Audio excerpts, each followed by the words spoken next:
그러면 101쪽에 시행자 파트 한번 보시죠. 자, 1번은 구역 전부를 환지 방식으로 시행하는 경우에 시행자 지정과 관련된 설명이다. 옳지 않은 것은 원칙적으로 토지주나 조합을 시행자로 지정하는 게 환지에선 원칙이 되겠습니다.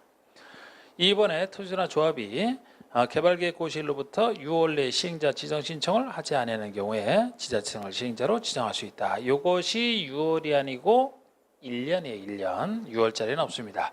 1년이고 예외적으로 6월 연장간에서 최대 1년 6개월이 될 수 있지만 기본적으로 1년 내에 지정 신청하면 지정할 수 있다. 이렇게 나가는 거. 그래서 2번이 틀렸고요.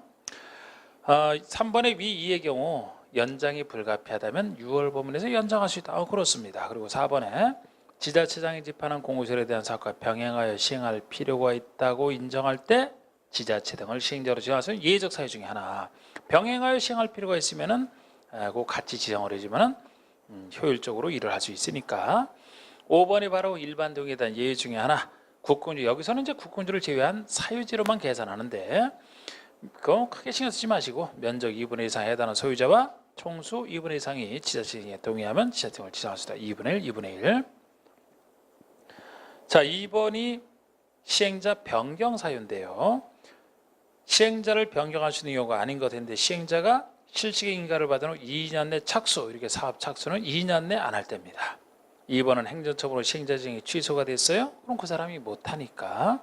3번에 구역고시 도시벌구역 전부를 환지 방식으로 시행하는 시행자가 구역고시일로부터 6개월 내 실시의 인가를 신청하지 않는 이것이 1년이죠. 1년 역시 6개월짜리가 없습니다. 4번에 시행자가 있는데 부도 파산으로 목적 달성하기 어렵다. 그 사람 못하니까. 5번에 행정처분으로 실시 인가가 취소가 돼도 인가가 취소됐으니까 그 사람 못하니까. 이렇게 돼 있는. 3번에 도시개발 조합에 대한 설명 중 틀린 거 됐는데 조합은 법인으로 한다. 법적 성격은 비영리 사단법인으로 볼 수 있다. 그렇습니다. 명칭은 조합이지만 성격을 법인으로 봐요. 2번에 구역의 토지 소유자 7인 이상. 자, 토지 소유자 체크 맞고요. 7인 이상도 바꿀 수가 있고 정관을 작성하여 인가를 받아야 됩니다. 이때 3번의 조합 설립 인가는 구역의 지정권자에게 받는다. 개발법이니까 지정권자가 인가권자가 되는. 4번의 조합 설립 인가를 신청하고자 하는 때는 구역 안에 면적 3분의 2 이상에 해당하는 소유자 동의를 얻어야 된다. 이게 설립 인가 동의입니다. 그런데 이것만으로는 허전하죠. 이게 일반 동의예요. 제일 많이 쓰는 일반 동의 유명한 면적 3분의 2 이상에 해당하는 소유자 동의와 소유자 총수 2분의 3 동의를 받는 총수 2분의 1까지 들어갑니다.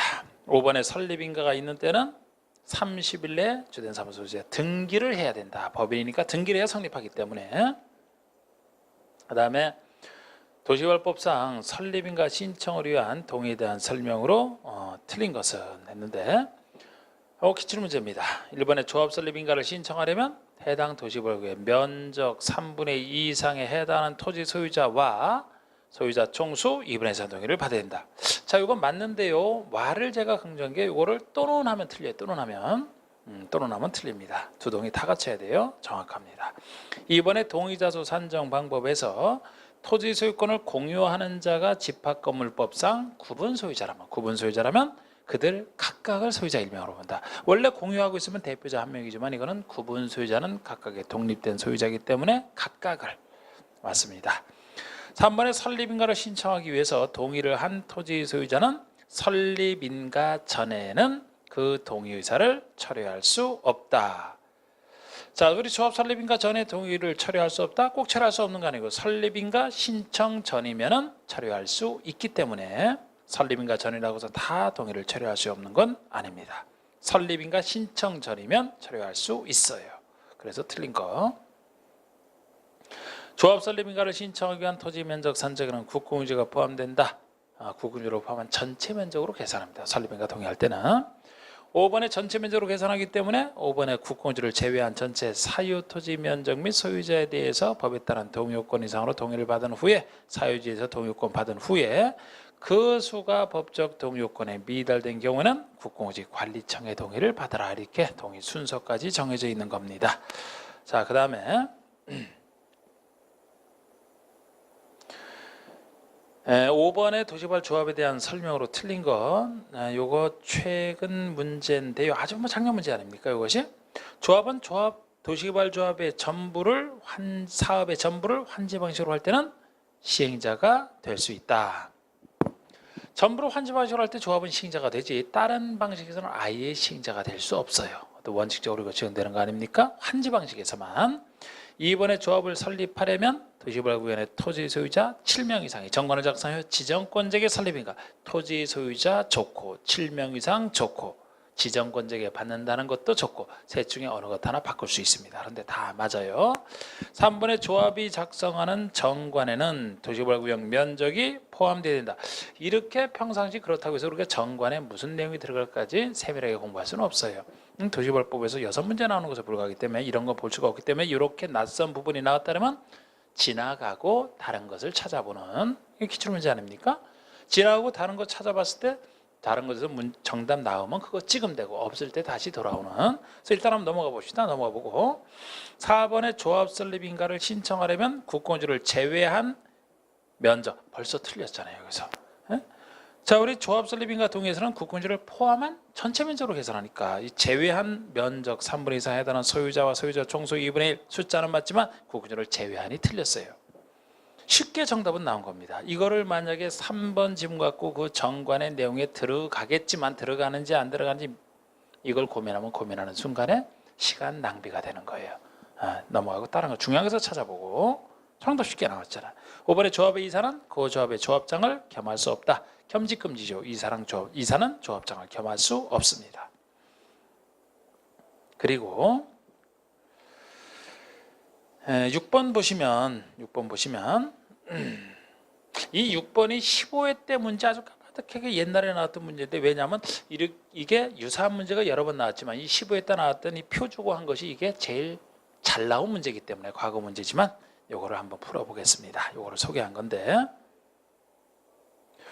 6번의 도시개발법상 도시개발구역의 토지 소유 현황이 다음과 같다. 도시개발 사업을 위해서 조합 설립인가를 신청하고자 하는 때 동의요건을 갖추기 위해서 필요한 최소한의 소유자 수는 몇 명이냐. 그러니까 조합 설립 동의를 받기 위해서 필요한 최소한의 수니까 몇 명을 갖춰야 되느냐 하는 얘기인데요.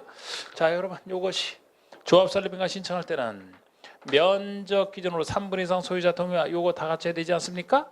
그럼 여기서 면적 계산할 때 전체 면적으로 계산한다. 우리 표를 딱 보시니까 전체 면적은 2만 제곱미터가 되는 거예요.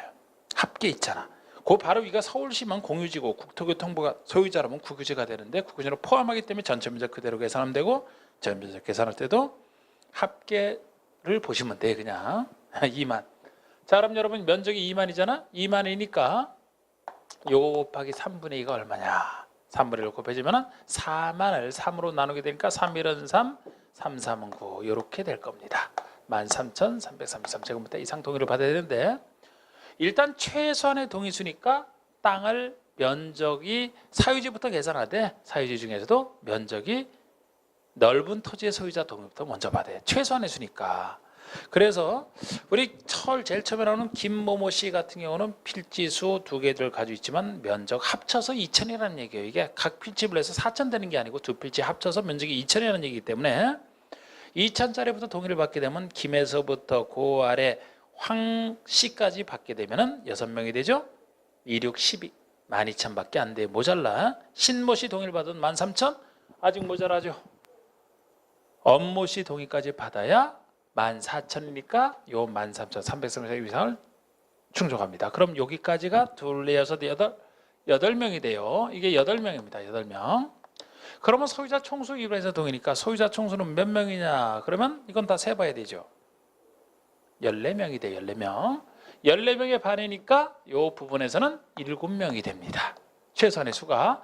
그런데 이 두 동의 요건을 다 채워야 돼. 다 갖춰야 되기 때문에 최소한의 수는 8명이 된다는 거예요. 이렇게 계산을 고 7명이다. 그럼 큰일 납니다. 만약에 7명만 갖추게 되면 이 총수 요건은 충족했지만 면적 요건을 충족을 못 하잖아요. 둘 다 또는이면 7명이 되겠지. 둘 다 갖춰야 되기 때문에 이렇게 해놓고 최소한의 수는 8명이 돼야 되는 겁니다. 그래서 답이 4번이 되는 것이고, 자, 우리 7번 문제가 도시개발법 도시개발 조합에 대한 설문제 틀린 것은인데 조합의 조합원은 구역 내의 토지 소유자로 한다. 토지 소유자이기만 하면 당연조합원이 되는 거예요. 찬성받에 상관없이. 그리고 2번의 조합원은 보유토지 면적에 관계없이 평등한 의결권을 갖는다. 면적에 관계없이 평등한 의결권. 다른 조합원의 소유권 일부를 이전받은 조합원이라도 정관으로 정하는 바에 따라 다른 조합원의 의결권을 승계할 수 있다. 의결권 승계하려면 전부를 이전받아야 된다. 전부를. 일부를 이전받아서는 그 사람이 나머지 일부를 행사하기 때문에 의결권 승계가 안 됩니다. 그리고 4번의 조합의 설립에 반대한 소유자도 조합원 자격이 있고요. 찬성받에 상관없이 소유자에게만 하면 되니까. 공유토지는 공유자 동의를 받은 대표 공유자 1명만 의결권이 있다는 얘기가 되고 자, 그 다음에 8번에 조합의 임원에 대한 설명으로서 틀린 것은 이사는 의결권을 가진 조합원이어야 된다. 의결권을 가진 조합원이어야만 이사가 됩니다. 자격. 이사는 그 조합의 조합장을 겸할 수 없다. 겸직금지. 맞죠? 감사의 선임은 총회의를 거쳐야 된다. 임원의 선임은 총회 의결사항이죠. 대의원에서 대응 못합니다. 총회를 거쳐야만 돼요. 조합장은 총회 대의원의 이사회 의장이 된다. 조합장이 바로 조합을 대표하는 사람이라 의장이 되는 사람입니다. 이사의 자결한 조합과의 계약에 대해서는 조합장이 조합을 대표한다. 이 부분에서는 감사가 조합을 대표하는 감사. 이사나 조합장이나 한 동석이에요. 이사가 조합장 보좌하는 역할이거든. 그래서 조합장이나 이사의 자결한 조합과 계약 소송은 감사가 대표한다라는 거. 그 다음에 9번 보시면 대의원에 대한 설명이 좀 틀린 것인데 대의원은 의결권을 가진 조합원 중에서 선출. 대의원도 마찬가지예요. 조합원 아닌 자는 될 수가 없어요. 그 다음에 조합원의 수가 50인 이상인 조합은 총회 권한을 대행하기 위해서 대의원을 두어야 한다. 이게 틀렸죠? 둘 수 있다. 도시개발조합의 대의원에만 임의기관 50인 이상에 둘 수 있다. 3번의 대의원의 수는 조합원 총수의 10% 이상, 너무 작아던데 맞고요. 4번의 대의원은 총회 권한 중 실시계획 수립에 대해서 대행할 수 있다. 실시계획은 대행할 수 있는 것에 들어가죠. 세 가지 중에 실시계획만 총회 정권사항이 아니잖아요. 5번의 대의원은 총회 권한 중에 개발계획 수립에 대해서는 대행할 수 없다니까 맞는 거예요. 우리 개발계획과 환지계획은 총회 정권사항에 들어가기 때문에. 그래서 2번. 자, 10번의 개발법상 도시개발조합의 대의원회는 총회 권한을 대행할 수 있다. 다음 중 대의원회가 대행할 수 있는 권한은 무엇이냐? 정관 변경, 총회 정권상, 실시계획 수립 변경. 이것이 아까도 나왔지만 대의원회가 대행할 수 있는 사항이죠. 환지계획 작성, 총회 정권상, 임원 선임, 조합의 합병 예산, 총회 정권상이 되겠습니다. 2번이 답이 되고 11번을 보시면 이것도 기출문제지만 항상 그만큼 조합에 대한 문제들이 참 많아요. 그래서 조합에 대한 문제 나오면 이거는 놓치면 안 됩니다. 자, 옳은 거 한번 찾아봅시다. 조합의 설립인가를 신청하려면 해당 도시개발구역의 면적 3분의 2 이상에 해당하는 소유자 동의 또는 그 구역의 소유자 총수 2분의 4 동의를 받는다. 숫자만 외웠다면 요건 눈에 안 띄어요. 또는이 틀렸어. 숫자는 맞게 돼 있는데. 근데 이것도 실제 문제인데 항상 요거는 대비하셔야 돼요. 우리 개발법이나 정비법에서 이렇게 면적이나 사람 수 기준으로 동의를 받는 것은 다 밑이에요. 다 밑. A and B의 개념입니다. 둘 다 갖춰야 돼요. 또는은 없어요. 그래서 이렇게 나왔듯이 우리 또는이라고 하면 어느 한쪽 동의가 되면 크게 바뀌어지는 것이라 요거는 대비하고 있어야 됩니다. 기본적으로 살펴보세요. 또는인지 아닌지. 그러니까 동의와 및 이렇게 해야 되겠죠. 그리고 나서 숫자를 보는 겁니다. 이번에 조합 설립인가에 동의한 자로부터 토지를 취득한 자는 설립인가 신청 전에 동의를 철회할 수 없다. 철회할 수 있다 그랬죠. 설립인가 신청 전에는 철회할 수 있고 3번에 조합원은 보유토지 면적에 비례하여 의결권을 갖는다. 비례하여가 틀렸죠. 면적에 관계없이 평등한 의결권을 갖잖아요. 4번에 대의원은 개발계획 변경 등에 대한 총회 권한을 대행할 수 있다. 개발계획 변경이면은 총회 권한을 대행할 수 없죠. 아까 대의원회가 대행할 수 있는 것은 계획 중에서는 실시계획만이라고 했잖아. 5번의 조합의 감사는 구역의 토지 소유자이어야 된다. 자, 우리 감사를 포함한 임원은 의결권에 있는 조합원이어야 되잖아요. 그러면 토지 소유자이어야 조합원이 되고 조합원이 되어야 감사가 될 수 있기 때문에 맞습니다. 이게 맞는 겁니다. 12번 문제, 이것도 다 최근 문제네. 조합원에 대해서는 역시 옳은 겁니다. 조합원은 도시개발구역 내 토지 수점이 저당권자로 한다. 저당권자를 빼야죠. 토지 소유자만 등장합니다. 의결권이 없는 조합원도 조합의 임원이 될 수 있다. 의결권이 없는 조합원은 임원이 될 수 없죠. 의결권이 있어야 됩니다. 3번에 조합원으로 된 자가 금고 이상의 형의 선고를 받은 경우 그 사유 발생한 다음 날로부터 조합원의 자격 상실, 임원의 자격 상실은 있어도 조합원의 자격 상실은 없어요. 임원의 결격 사유를 열심히 해놨다고 해서 이거 착각하시면 안 돼. 조합원으로 됐으면은 무기징역을 받아서 교도소에 들어가더라도 조합원이 되는 겁니다. 토지 소유자 임원은 환지를 받아야 되기 때문에 임원의 결격 사유랑 구별하셔야 돼요. 조합원의 자격을 상실하고 싶으면 토지에 대한 소유권을 포기하는 수밖에 없습니다. 다른 사람이 넘기는 수밖에 없어요. 4번의 조합원은 구역 내에 보유한 토지 면적에 비례하여 면적에 관계없이라고 했고요. 조합원이 정관에 따라 부과된 부가금을 체납하는 경우로 조합은 시장구수구청의 징수를 위탁할 수 있다. 당연히 이게 맞는 겁니다. 이게 4% 준다 했잖아. 그때 다른 것들이 왜 틀리는지를 잘 보셔야 돼요. 13번 보시면 도시개발사업의 대행에 관한 설명으로 틀린 거, 개발사업의 대행, 공공시행자는 필요한 경우는 도시개발사업의 일부를 주택건설 사업자 등으로 하여금 대행하게 할 수 있다. 이렇게 공공이 주택건설 사업자 같은 민간에게 일부를 대행하는 걸 얘기합니다. 전부가 아니고. 2번의 실시 설계는 대행개발 사업자에게 대행하게 할 수 있다. 설계는 민간이 잘하는 부분. 3번의 토지 업무나 손실보상 업무를 대행개발사에 대행하게 할 수 있다. 이게 틀렸죠. 이거는 오히려 공공기관 등에 위탁할 수 있는 업무지 민간이 잘하는 업무가 아니에요. 그래서 이거는 대행할 수 없는 사유로 기억하셔야 됩니다. 조성된 토지의 분양, 대행하게 할 수 있다. 분양 업무. 그리고 시행자는 대행개발사업자를 경쟁입찰 방식으로 선정하라. 이 경쟁입찰이 가장 공정한 방식이기 때문에 당연히 이렇게 하는 게 맞겠죠. 자, 이렇게 해서 이제 조합에 대한 것까지 받고 대행까지 보셨습니다. 그럼 이제 실시계획 파트가 나오는데 여기 실시계획 파트는 여러분 실시계획은 사업신고를 딱 해서 시행자가 작성해서 인가는 지정권자에게 받는 건데요. 여기서 좀 주의할 얘기를 하면 우리 실시계획, 우리 지구단위계획 구역이 되면 지구단위계획을 세워서 사업을 할 수 있게 만들어줘야 되는데 우리 지구단위계획이 개발계획 내용이 들어가는 게 아니고 실시계획 내용에 지구단위가 포함된다는 게 특이합니다. 그런데 이게 특이했기 때문에 과거에는 요거를 물었는데 이제는 하도 식상해서 안 물어보는 거지. 하여튼 정답화 시키지는 않더라고요 요새. 하여튼 지구단위 계획이 실시계획 내용에 들어가는 것이고 실시계획 인가고시가 되면 우리 인가를 내줄 때 지정권자가 인가를 내준다 그랬잖아요. 각각 지정권자 중에 시도지사, 대도시장이면은 시도지사 등이면 바로 아랫사람인 시장구수구청장의 의견을, 이건 본인이 직업하고 국장이라면 시도지사 등의 의견을 들어서 해주게 돼 있어요. 그리고 실시계획 고시가 됐을 때 이 고시된 내용 중에 관리계획으로 결정할 사람이 있으면 그 사항에 대해서는 관리계획 결정구상으로 봅니다. 관리계획으로 의제된 것으로 보기 때문에 종전의 관리계획으로 정해진 내용과 새로 고시된 내용 중에 차이가 있다 그러면 신법우선의 원칙에 따라서 종전의 관리로 결정한 내용은 고시된 내용으로 바뀐 것으로 본다. 뭐 이런 얘기들이 있고 다른 얘기들을 별로 할 게 없어요. 우리가 인가 받을 때 보통 변경을 한다면 같은 절차 변경해서 인가를 받아야 되는데 경미한 변경은 경미하니까 인가 받을 필요 없다 이렇게 나오는데 그렇다고 해서 항상 어디서나 그 수많은 경미한 변경을 하는 것도 아니잖아. 느낌으로 봐야 되지. 그래서 이 파트에서는 잘 나오는 건 아닌데 나온다라고 하면은 크게 우리가 중요한 내용이 오히려 없기 때문에 어렵게 낼 수 있는 부분이에요. 여기는 낼 게 별로 없어서. 그래서 이 부분에서는 어렵게 내면 사실 틀려도 괜찮아요. 제가 중요한 것만 맞추면 된다 그랬잖아. 일부만 가지고 할 겁니다. 자, 그래서 문제도 비교적 간단하게 해놨는데 일단 1번의 실시계획 작성 및 인가와 관련된 설명이 좀 틀린 것을 냈는데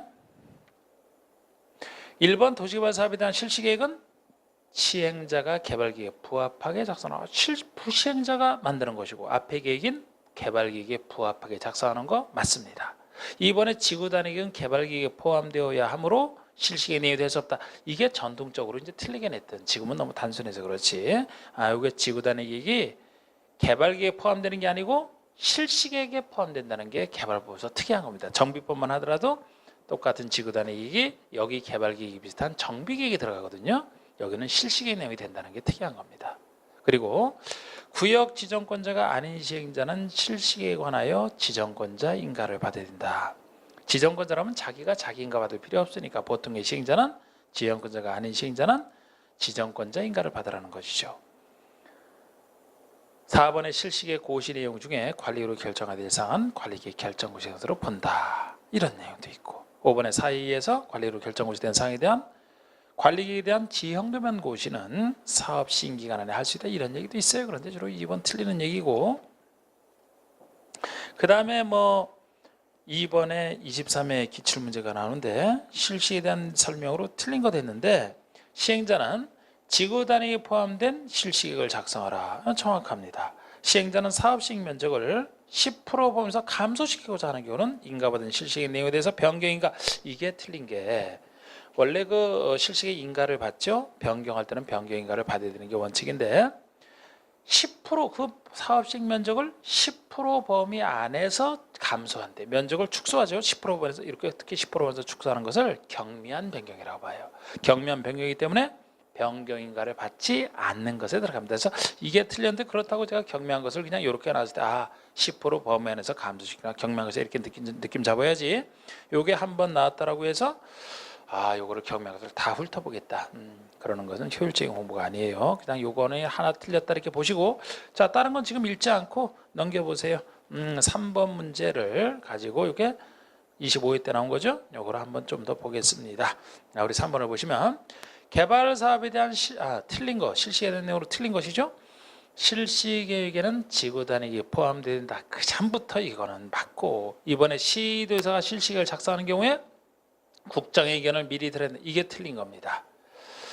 바로 아랫사람의 의견을 듣지. 그래서 시도에서 작성하는 경우에 국장의 의견 듣는 게 아니고 시도에서 아랫사람인 시장군수구청장의 의견을 들어야 돼요.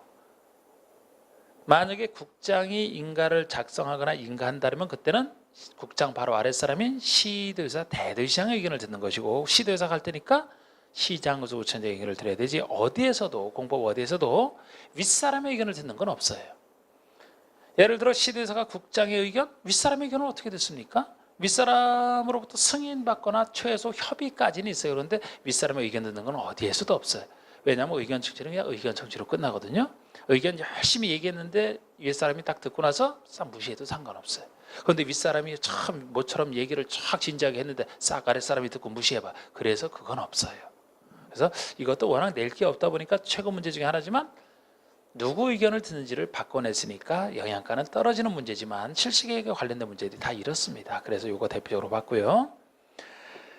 그게 틀렸고 3번의 실시계획 인가 신청서에는 촉촉 25,000분의 1, 5만 분의 1 위치도 이런 거를 어떻게 바꿔서 내겠습니까? 낼 수가 없어요. 이거는 정답으로 낼 수가 없다고. 정답 아닌 텔러리즘으로 보시면 돼. 그리고 4번에 관련 인허가 등의 의제를 받으려는 자는 실시계획 인가 신청하기 전에 해당 서류를 함께 제출하라. 모든 인허가 의제에서는 관련 인허가 의제 받을 때 해당 서류를 함께 제출해서 그 사람이 이제 그쪽 기관장과 협의를 해서 내주면 인허가 의제가 처리되잖아요. 그래도 당연한 얘기고 일반적인 얘기고 지정권자가 아닌 시행자가 실시계획 인가를 받은 후에 사업비의 10% 부분에서 사업비를 증액한다. 인가를 받지 않아야 된다. 이것도 경미한 사항 중에 하나가 되는 인가받지 않아야 되는 경미한 변경인데 아까 면적이 10% 범위에서 축소할 때죠. 그런데 사업비는 10% 범위에서 증감이 다 경미한 거예요. 사업비는 10% 범위에서 감액하거나 증액하는 것도 다 경미한 사항이라 이것도 인가받지 않는 게 이 정도로 한번 보여드렸습니다. 자, 그러면 그 다음에는 수용 사용 방식이 한 사업식이 나오는데 수용 사용 방식이 한 사업식이 나오는데 자, 또 여기서 한번 좀 봐주시죠. 여기서 보시면은 자, 우리 수용 사용 방식으로 사업을 하게 되면 주로 이것은 일반인에게 준다 그랬잖아. 일반인에게 보통 주는 게 조성토지예요. 이 조성토지가 시행자가 도시개발사 목적도로 조성하여 만든 토지 등을 얘기합니다. 조성하여 만든 토지라고 충분해요. 예를 들어 주거단지 조성이 목적이다라면 이제 택지로 조성을 하겠죠. 공장 개발하는 게 목적이라면 공장 지을 땅으로 조성을 할 겁니다. 그래서 이것이 이제 수용상에서 보통 토지가 되거든요. 이게. 근데 나중에 나온 게 원형지가 있어. 원형지라는 건 원래 형태를 유지하는 땅이기 때문에 조성하지 않은 상태의 땅을 원형지라고 합니다. 그래서 원래는 요거로 충분한데 이쪽에 일반인에게 주는 게 바로 요건데, 요거 일반인에게 주는 거잖아. 일반인에게 주는 건데, 원형지는 나중에 나온 것으로서 이거는 특정인만 받을 수 있어요. 아무나 못 받습니다. 이 조성 토지에 비해서 원형지가 훨씬 싸요. 조성을 안 했기 때문에 그만큼 쌉니다. 조성 토지는 조성한답시고 굉장히 여기서 많이 올리거든요. 그래서 이건 원형지는 일단 조성 토지보다 싸다는 거. 그리고 이 원형지를 받은 사람이 그대로 받은 상태에서 자기 개성대로 개발할 수 있다는 점에서 원형지는 조성지에 좋은 땅이고, 이 좋은 땅은 아무나 못 받게 돼 있어요. 주로 공공기관이 받을 수 있는 근거를 마련해놨고, 민간인 중에서는 일부만 받을 수 있게 해놨습니다. 누가 받는지부터 보셔야 되는데, 이런 식으로 일단 구별을 해두셔야 돼. 나중에 환지를 한다는 환지 방식에서는 주는 땅이 환지고, 주는 땅이 환지고, 교환해주는 땅이 환지고, 교환하지 않고 남겨놓는 것을 보류지 두 땅이 존재하거든요. 환지 아니면 보류지 두 땅만 존재합니다. 여기서는 조성토지와 원형지인데, 근데 제가 이렇게 지금 분류만 하고 하는데 여기까지도 못 들어갈 것 같아요. 못 들어갑니다. 오늘 좀 남은 시간에는 이 수용 사용할 때, 요거 들어가기 직전에 우리 수용 사용할 때 중요한 얘기, 그리고 토지 상환 채권 이 정도를. 자, 그러면 수용 사용 방식으로서 수용 사용할 때는 당연히 이쪽에 시행자로 지정된 사람은 공공이 됐든 민간이 됐든, 제가 아까 수용 사용 방식이 돈이 많이 들어가는 방식이기 때문에 민간인이 주로 차별받는다라고 했는데, 일단 민간 시행자라도 수용 사용 방식의 시행자로 됐으면 수용 사용권은 가져야 돼요. 이걸 자체가 없으면 아예 못하잖아, 지정됐어도. 그래서 이 수용 사용권은 시행자의 권한이지만, 이 중에서 민간인은 그 수용 사용권을 행사하기 위해서는 차별받아요.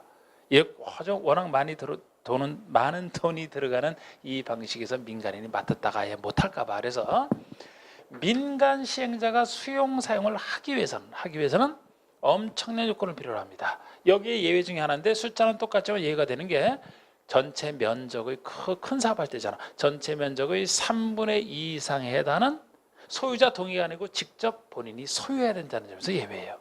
남의 동의받는 게 아니고 직접 면적 3분의 2 이상을 소유하라는 점에서 예외입니다. 그리고 총수 이분에는 똑같고, 그게 엄청 센 동의 요건이죠. 마치 도심계획 시설 사업에서 사인이 시행자로 지정받기 위한 동의 요건과 똑같아. 그래서 다시 말씀드리면, 여기서 수용 사용할 때 민간인은 차별받는다. 수용 사용권은 있지만 행사하기 위해서는 면적 3분 이상을 소유하고 총수 2분을 아셔야 되고, 민간인에 대한 차별. 그 다음에 수용 사용할 때 공법 4군데 중에 두 번째 나오는 수용 사용이죠. 공토법 준용하는 거 똑같아. 준용하기 전에 두 가지 특례. 보통은 사업인정 받은 것으로 오는 시기가 언제냐. 다른 데서라면 사업진권을 따른 실시의 인가고시가 있어야 사업인정 받은 것으로 본다라고 했죠. 그러나 개발법만 특이해서 잘 나왔다. 이때가 아니고 개발계획의 한 내용이 되는 수용 사용의 세부 목록 고시가 사업인정 받은 것으로 보는 시기가 되겠습니다. 이게 특이한 거예요. 왜냐하면 다른 데서 수용 사용보다는 여기는 하나의 사업의 방식으로서 수용 사용일 때 엄청난 돈이 들어가는데, 이때는 가격이 이때보다는 훨씬 올라 있을 때고, 이때는 가격이 덜 올라 있기 때문에 여기서만 예외를 인정하는 거예요. 이때가 아니고 수용 사용을 무엇을 할지 세부 목록을 다 고시하는 순간에 사업인정 받은 것으로 보면 훨씬 보상금이 줄어들 수가 있잖아. 특수한 규정입니다. 그거 하나 기억하셔야 되고, 또 재결 신청은 1년은 다 안 쓰고, 그죠? 여기서 개발계획에서 정하는 시행기간 내만 하면 돼. 이건 다 똑같은 얘기가 되겠습니다. 재결 신청 1년이든 특례. 이건 앞에서 한번 설명해서 지금 차이점만 말씀드린 거예요. 그거를 아셔야 되고, 또 토지 상환 채권이 여기서 나오죠. 여기서 토지 상환 채권이 나오는데, 토지 상환 채권이라면 선수금 제도와 함께 수용 사용 방식에서 시행자의 비용 압박을 다뤄주기 위한 수단으로 동작하는 겁니다. 우리가 뭐 선수금은 간단하죠. 선수금 같은 경우는 이제 조성 토지나 원형지를 나중에 공급할 토지를 미리 팔고 그 돈을 먼저 받아서 쓰는 게 선수금이에요. 전부를 다 받는 건데, 요거는 우리 수용할 때 매생물 현금으로 주는 게 원칙입니다만, 현금 대신에 채권을 발행해주고 이 채권 산 사람에게 토지나 건축물로 갚아주는 채권이에요. 둘 다 쓸 수 없어서 그냥 토지 상환 채권을 쓴 겁니다. 그래서 이 뜻이 토지나 건축물 상환한 채권이요. 그러면은 현금 대신에 채권 발행을 하고 그 채권자에게 나중에 조성된 토지나 건축으로 갚아주면 그만큼 현금 나갈 게 줄어들잖아. 그래서 나온 제도인데, 일단 토지 상환 채권은 매수 대금의 전부를 지급해서는 발행할 수 없다. 일부만 지급해서 발행할 수 있다. 이것부터 먼저 아셔야 되죠. 만약에 전부를 다 발행을 한다면은 일반인에게 주려고 지금 수용사무직을 택했잖아요. 그런데 만약에 거기 있는 사람에게 다 채권 발행해주고 그자에게 다 조성된 토지 한 호수를 준다면 환지랑 똑같아져. 환지랑 똑같아지면 안 됩니다. 일부만이고 이 일부가 어느 정도 규모냐면은 분양할 토지나 건축물의 2분의 1이 한도예요. 2분의 1 범위 내에서 50% 내에서 그 얘기는 최소 반은 분양할 것의 최소 반은 여기 있는 사람 아니고 일반에 줄 수 있어야 된다. 그렇게 반반 제도로 생각하시면 돼. 그리고 이거는 토지나 건축물 하나 값에 대한 큰 채권이기 때문에 우리 공포에 나온 4가지 채권 중에서는 이거가 비슷한 채권이 주택 상환사채가 있어요. 이건 주택법에서 나오는 채권 아닙니까? 주택법에서 주택으로 갚아주는 채권이잖아. 이건 주택 하나 값에 해당하는 채권. 이거는 토지나 건물 하나 값에 해당. 둘 다 큰 채권에 대해서 서로 비슷해요. 그래서 이런 큰 채권은 공통적인 특징이 있습니다. 이런 큰 채권은 민간 시행자가 발행할 때는 보증을 받아야 발행할 수 있다. 이거든 똑같이 나오는 얘기인데 이 큰 채권을 민간인이 발행했다가 나중에 책임 못 질까 봐 공공은 항상 믿어주거든요. 그래서 민간 시행자가 발행할 때는 보증을 받아야만 발행할 수 있다. 이런 것은 둘의 공통점. 또 하나 공통점이 김영증권이에요. 김영증권. 이 이름이 기록되어 있는 이런 큰 채권이 어떻게 무기명으로 영화표처럼 발행할 수 있겠습니까? 이 채권 소유자가 누구니까 표시가 되는 김영증권으로 발행하고 이 김영증권이라면은 둘의 공통점이 김영증권이라면 양도할 때는 채권 자체가 채권 원부에 취득자 성명과 주소가 기재되어야지 이름이 바뀌면서 넘어가요. 그러니까 채권 원부에 기재해 줘야 되고 만약에 채권 자체 기재를 안 하면 원부에서 넘어갔는데 대항하지 못할 뿐 이렇게 얘기하는 것도 둘의 공통점이 되겠습니다. 자, 이 정도면 이제 여기서도 핵심을 말씀드렸는데, 자, 우리 1번 보시면 개발법상 도시개발 사업의 시행자 중에서 토지 면적 3분의 2 이상에 해당하는 토지를 소유하고 소유자 총수 2분의 4 동의를 해당하는 자의 동의를 받아야만 수용할 수 있는 자에 해당하는 거 민간 시행자를 생각하셔야 되죠. 민간 시행자 그러면 농어촌공사 민간 아니죠. 공공 시행자에 해당하는 자가 50%를 초과해 출자한 출자법인이다. 공공처럼 봐주는 거지. 그러면 공공이 50%를 초과해 출자했으니까 도시개발 토지 소유자 답은 3번이 됩니다. 토지 소유자가 할 때 4번에 지방공사 아니에요. 5번에 조합은 민간인데 왜 아니냐? 조합은 환지 방식에서만 시행자가 되지 수용상에서는 처음부터 시행자가 안 되기 때문에 빠지는 거예요. 그래서 조합을 제외한 민간 시행자 이렇게 표현을 하는 거죠. 자, 2번 보시면 도시개발 사업을 수용 사용 방식에서 시행하는 경우 토지 등의 수용 사용에 관한 설명이다. 옳은 것은 1번 행정청이 시행자에 한하여 토지 등을 수용 사용할 수 있다. 벌써 한하여 절대 이런 거 나면 의심해 보라고 했는데 행정청이 시행자에 한하여 수용 사용할 수 있는 게 아닙니다. 비행정청이 시행자도 수용 사용은 있어요. 제가 수용 사용권 자체는 시행자의 권한이라고 했잖아. 시행자의 권한. 단지 민간 시행자는 차별받을 뿐이라고 했잖아요. 이번에 민간 시행자는 사업 대상 토지 면적의 3분의 2 이상에 해당하는 소유자 동의와 총수 2분의 2 이상에 해당하는 자의 동의를 얻어야 토지 등을 수용 사용할 수 있다. 민간 시행자라는 건 좋은데 여긴 틀린 게 숫자도 좋은데 면적 3분의 2 이상에 해당하는 토지 소유자의 동의가 아니잖아요. 남의 소유자 동의를 받는 경우로 직접 소유하라는 점에서 예외라고 했어요. 그래서 그 부분이 틀렸습니다. 3번 수용 사용에 대해서는 공토법을 우선 적용한다. 이런 표현도 주의하세요. 우선 적용이라서 틀렸습니다. 지금 수용 사용에 대해서는 공토법을 준용하는 건 맞는데 이 공토법을 준용하는 거에서 이 법의 이 개발법의 특별한 규정이 있으면 그거를 먼저 적용하고 없는 규정에 대해서 공토법을 준용하겠다는 얘기지 이걸 우선 적용한다면 공토법을 먼저 적용하고 없는 내용에 대해서 개발법을 적용하겠다는 얘기가 돼요. 그래서 틀린 겁니다. 그래서 항상 여기뿐만 아니고 다른 데서도 어느 법을 준용한다 그러면 그 법의 규정을 먼저 쓰고 없는 내용에 대해서 준용한다는 얘기지 우선 적용한다는 표현은 다 틀리는 거예요. 4번에 실식의 고시가 있으면 공토법에 한 사업인정 고시가 있는 것으로 본다. 이것도 유명한 얘기. 사업인정 고시가 있는 것으로 보는 시기는 실식의 고시가 있는 때가 아니고 수용 사용의 세부 목록을 고시한 때잖아. 수용 사용의 세부 목록 고시 유명한 얘기입니다. 5번의 재결 신청은 개발계에서 정하고 있는 도시개발 사업 시행기간 종료일까지 행하면 된다.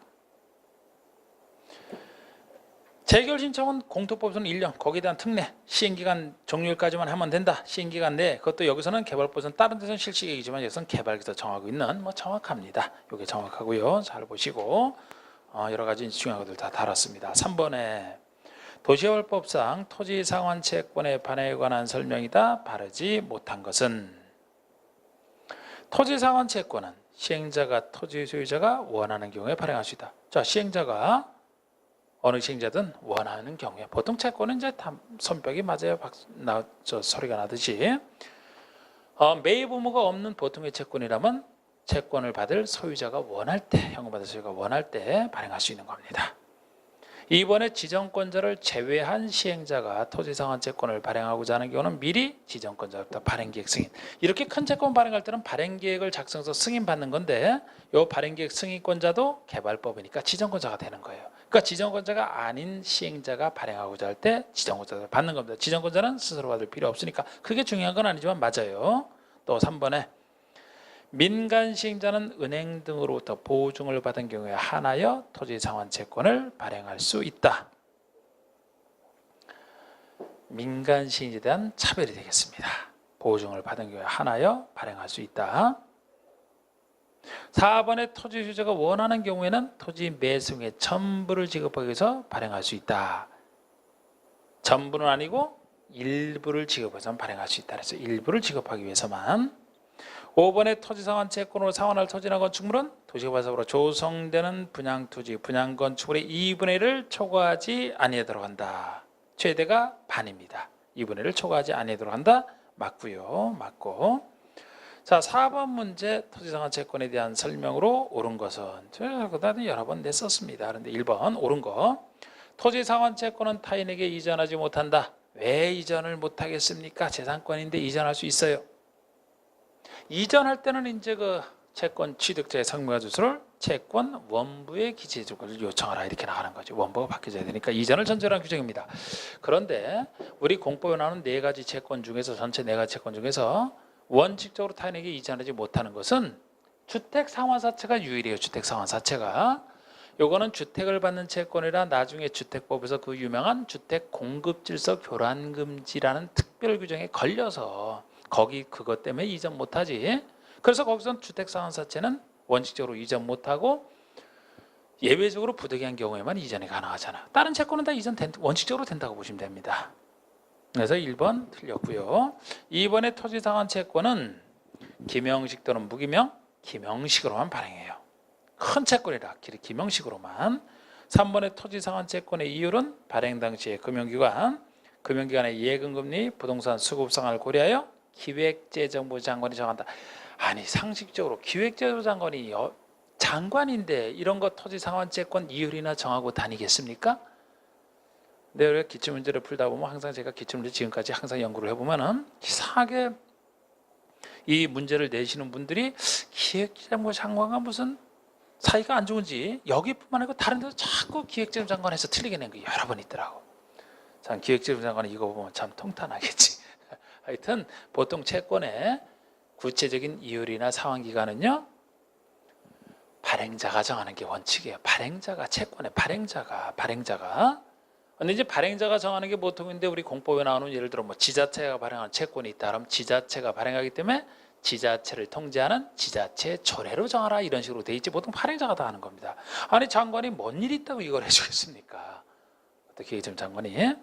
4번의 도시개발구역의 토지 소유자인 시행자가 자 우리 시행자 중에서 토지 소유자라고 따로 적어놨어요. 그럼 토지 소유자라면 민간 시행자를 얘기하잖아. 토지 소유자 시행자가 토지 상환채권을 발행하는 때는 은행법에 따른 은행과 뭐 보험회사 등 은행 등의 지급 보증을 받아야 된다. 토지 소유자인 시행자니까 보증을 받아야만 된다. 요 얘기가 맞는 얘기잖아. 민간에 대한 차별 큰 채권. 5번의 토지상환채권의 발행 규모는 토지상환적으로 차원할 토지나 건축물이 해당 도시개발사업으로 조성되는 분양토지 분양건축물 면적의 3분의 1을 넘지 이건 너무 2분의 1을 넘지 않아야 된다. 이렇게 돼 있잖아. 그죠? 2분의 1을 넘지 않아야 된다. 자, 그래서 뭐 그 정도로 봤고 어이구 제가 뭐 원형지도 못 나갈 것 같았는데 뭐 원형지를 앞으로도 10분 남았죠?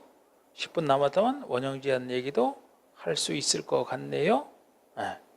자, 일단 원형지는 자, 원형지에 대한 얘기 한번 봅시다. 자, 우리 원형지라면 조성수를 못 나가겠네.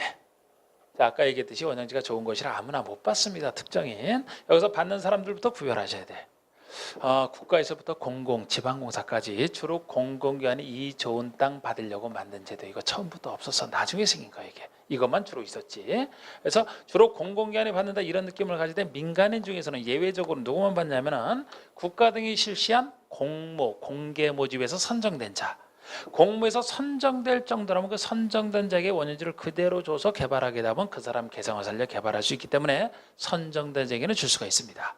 그러니까 민간인 중에서는 그렇게 공모에서 선정될 정도로 아주 머리가 뛰어나거나 아니면 학교나 공장 등의 부지로 원형지를 직접 사용하는 자, 원형지를 받아서 학교나 공장 지을 정도 되는 사람만 받을 수 있어요. 일단 그거부터 보셔야 되고, 그리고 이 원형지라는 게 너무 많으면 안 돼요. 너무 많으면 조성토지가 위축이 되기 때문에, 원래 도시발사는 목적대로 하는 건 조성토지거든요. 그렇기 때문에 이 원형지는 한도가 있어요.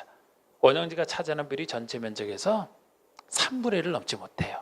우리가 이제 조금 작다 할 때 30% 이하, 3분의 1 뭐 이하 이렇게 따지는데, 조금 작은 한도가 3분의 1이 한도가 됩니다. 3분의 1 한도가 되고, 그리고 원형지는 매각 제한도 걸려요. 매각 제한도. 이 원형지가 좋은 땅이라 이걸 받자마자 시세 차익이 생겼다고 바로 팔면 안 된다. 그래서 매각 제한 걸리는데, 이 매각 제한도 주의할 게 원형지 공급받는 자 공공기관과 아까 민간인 중에서도 국가 지자체만 쏙 빠져나갑니다. 국가 지자체 행정청은 이런 그런 제한 안 받겠다라는 거예요. 그래서 국가 지자체를 제외한 나머지 원형지 개발자는 매각 제한을 걸리는데, 우리 법에서는 10년 내에서 영위 정하라. 영위 정한 것도 구체로 따지면은 원형지를 이제 그 시행자가 원형지 받을 특정인과 개개별로 공급 계약을 체결하거든요. 공급 계약 체결해서 이 공급 계약에 따라 공급을 하게 되면은 본인이 받은 자가 공사를 시작해서 공사 끝나고 나서 공사 완료 공고가 있을 겁니다.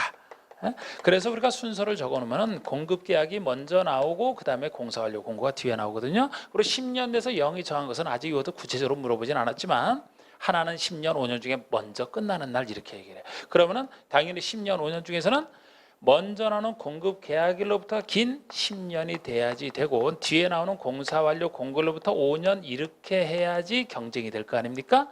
이게 그래서 달라지면 안 돼요. 이 둘 중에 먼저 그림상으로는 이게 먼저 끝났죠?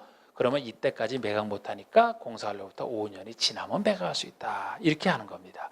근데 아직까지는 이제 이 매각 제한에서는 국가 지자체가 제외된다 그랬죠. 혜택 받으려고 그거를 주로 물어봤었지, 이렇게 구체적으로 아직 물어보지 않았는데 충분히 물어볼 수도 있는 부분이죠. 그래서 여기까지 보셨는데, 특히 원형지를 공급할 때 얘기해요. 자, 우리 공급할 때는 우리 공급할 때는 경쟁 입찰의 방식이 있고 경쟁 입찰 방식이 있고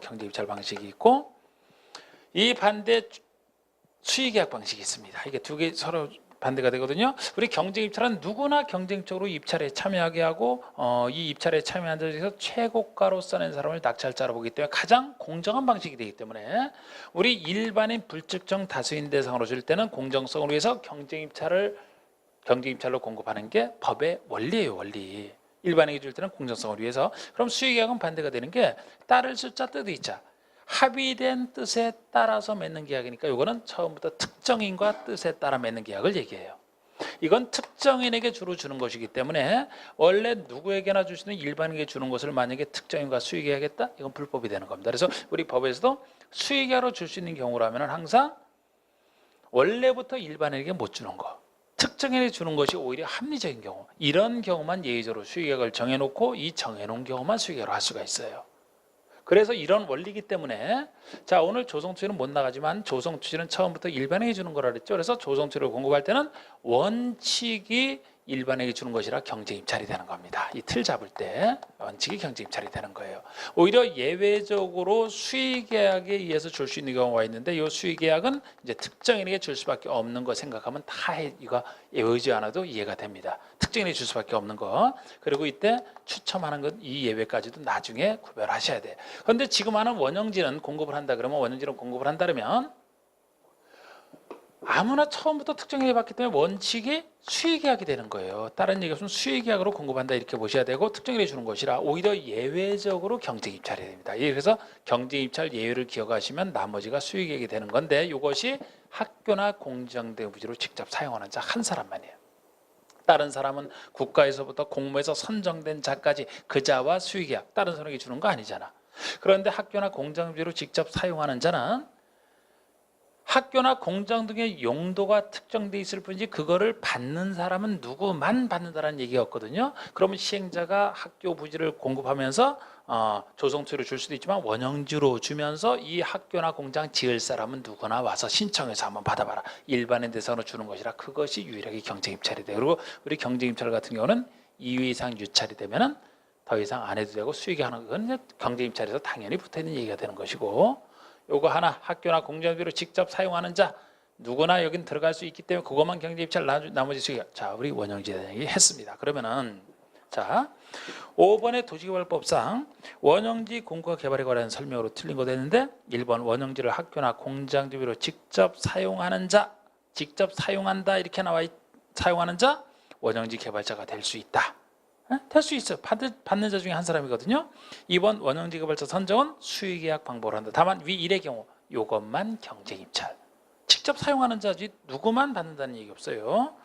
3번의 시행자는 원형지 개발자가 공급받은 원형지를 시행자 동의 없이 제3자에게 매각하거나 착수기한 안에 착수를 안 한다. 즉 위반하는 경우가 있다면 우리 민법처럼 원형지 공급가 그냥 해제할 수 있는 사유로 보시면 돼. 이거는 그냥 민법 얘기처럼 비슷하게 보시면 되고요. 그게 중요한 건 아니고 4번에 원형지는 도시개발구역 전체 토지 면적의 3분의 1 이내의 면적으로만 공급될 수 있다. 원형지가 너무 많으면 안 되기 때문에 이렇게. 그리고 5번에 원형지 공급 가격은 원형지 감정가격으로 한다 했는데 원형지 감정가격이 아니에요. 우리 여기서 조성토지는 일반에게 주는 것이라 통일적으로 하려고 조성토지에 대한 가격평가는 감정가로 하는 게 원칙입니다. 예의적으로 다른 거 있지만 근데 원형지만큼은 특정인에게 주는 것을 주로 수의계약으로 주기 때문에 이때는 원칙적으로 시행자와 받을 자라 원형지 개발자가 협의해서 정해요. 협의해서 정하는데 이제 그 여러 가지 감정가격 이런 거를 바탕으로 해서 두 사람이 협의해서 정한다는 게 특징입니다. 나중에 그 환지 방식의 가격이랑 다 달라요. 정하는 게. 그래서 이거 감정가로 그냥 하는 게 아니고 해설처럼 개발계획이 반영된 원형지 감정가격에 시행자가 원형지에서 장 기반시설 공사비를 더한 금액 이렇게 하는 게 아니고 이걸 기준으로 할 뿐이잖아. 이걸 기준으로 해서 시행자와 개발자가 협의해서 결정하는 게 원형지 가격 결정의 특징이 되겠습니다. 그냥 감정가로 하는 것은 조성토지 할 때예요. 조성토지. 자 6번 개발법상 원형지 공급과 개발에 관한 설명으로 틀린 거. 원형지는 도시개발구역 안에서 도시개발구역으로 조성되지 아니한 상태의 토지의 원형지 개념이죠. 조성되지 아니한 상태 토지. 이번에 공급될 수 있는 원형지 면적은 전체 구역 면적의 3분의 1 내로 한정한다. 좋고 원형지 개발자인 지자체는 10년 범위에서 영위정하는 기간 안에는 원형지를 매각할 수 없다. 지자체이기 때문에 매각 제한 안 걸립니다. 국가나 지자체는 제외된다 그랬잖아요. 이거를 그래서 틀리게 냈던 거예요. 숫자보다도 국가 지자체 제외된다라는 거. 근데 해설을 통해서 아까 제가 한 것은 그대로 보시고 4번의 도시개발구역 지정권자는 원형지 공급 개발에 승인을 할 때는 교통처리계획 및 기반서 설치에 대한 이행 조건을 어디서나 조건은 붙일 수 있어요. 개발 허가든 뭐든 조건은 어디서나 붙일 수 있다. 그리고 원형지를 공장부지로 직접 사용하는 자를 원형지 개발자로 선정할 때는 공장부지 직접 사용하는 자 경쟁입찰 방식으로 하되 경쟁입찰이죠. 경쟁입찰이 2회 이상 유찰된 경우는 수의계약 방법으로 할 수 있다. 이 얘기도 정확히 맞는 얘기가 되는 거죠. 그래서 자 그 다음에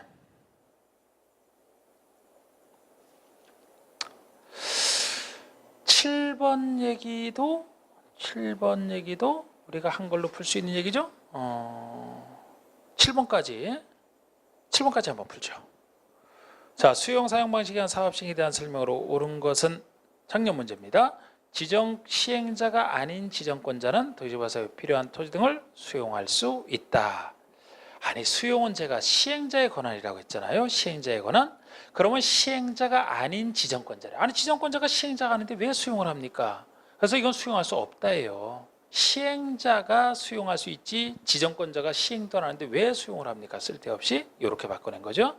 이번에 도시개발 사업을 위한 토지 등의 수용에 관하여 특별한 규정이 없으면 도시 및 주관경 정비법에 따른다. 웬 정비법이 나옵니까? 수용에 대해서는 공토법, 공익사업을 위한 토지 등의 취득 보상으로 공토법에 따르는 거죠. 3번에 수용의 대상이 되는 토지의 세부 목록을 고시한 경우 공토법에 사업 인정 고시가 있었던 것으로 본다. 유명한 얘기, 옳은 거 찾는 거잖아. 그런데 27회 때도 했지만 다른 거 막 바꿔냈지만 그죠? 이 중요한 거 쉬운 걸 낸 거라고. 이거는 개발법의 특징이기 때문에 수용 사용의 세부 목록 고시한 때 받은 것으로 본다.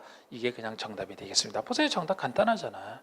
막 1번처럼 꼬아냈어도 정답은 간단합니다. 4번에 국가에 공급될 수 있는 원형지 면적은 전체의 3분의 2까지 가능하다. 3분의 1까지 가능하죠. 5번에 시행자가 토지상환 채권을 발행할 경우 그 발행 규모는 토지상환 채권으로 상환할 토지랑 건축물이 도시개발 사업으로 조성되는 분양구 토지 분양건축 면적의 3분의 1을 초과하지 않아야 된다가 아니고 이거는 2분의 1을 초과하지 않아야 되죠. 토지상환 채권에 대한 복합 문제가 되겠습니다. 그래서 자, 오늘 여기까지 정확히 하시면 됐고, 오늘 그동안 밀렸던 거 좀 했네요. 그러면은 그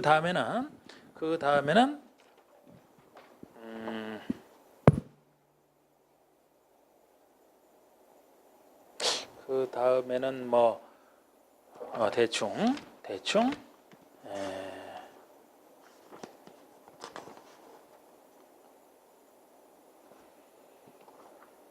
만약에 예습을 하신다면은 155쪽 정도, 155쪽 정도까지 한번 대충 잡아보시고 8에 걸쳐 나가니까 약 8분의 1씩 155쪽까지 한번 예습을 해보시고, 자, 오늘 수고하셨습니다. 마치겠습니다.